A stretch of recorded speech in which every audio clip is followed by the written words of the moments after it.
पहिल की ससुरार में सुतल रहब पिया के अकबार में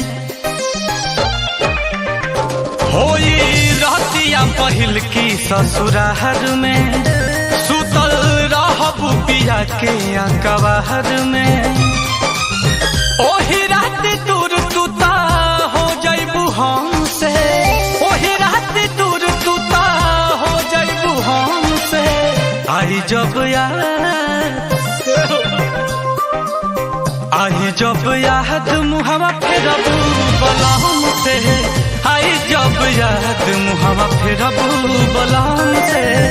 आई जब याद मुहवा फेरबू बलम से आई जब याद मुहवा फेरबू बलम से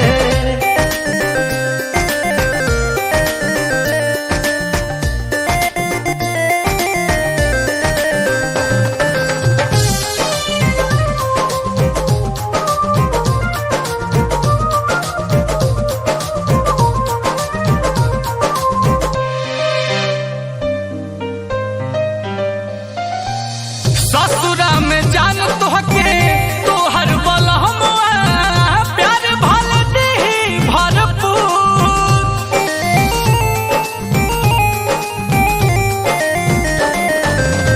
रास नहीं आई तहरा इहे बुझाई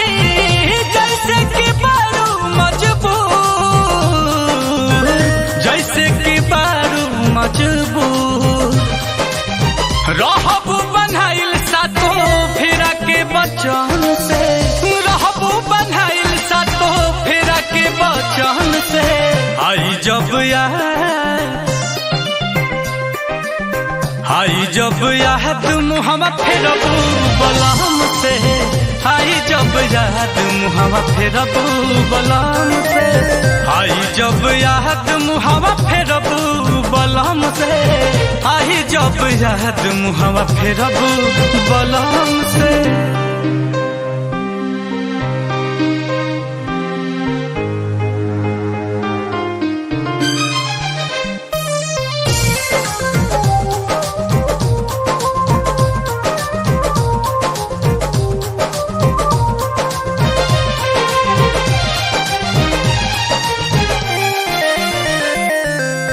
सोचबू कि सोझे बानी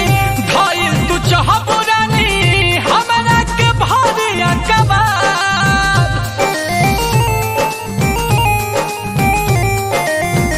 अब कहाँ फिर से ली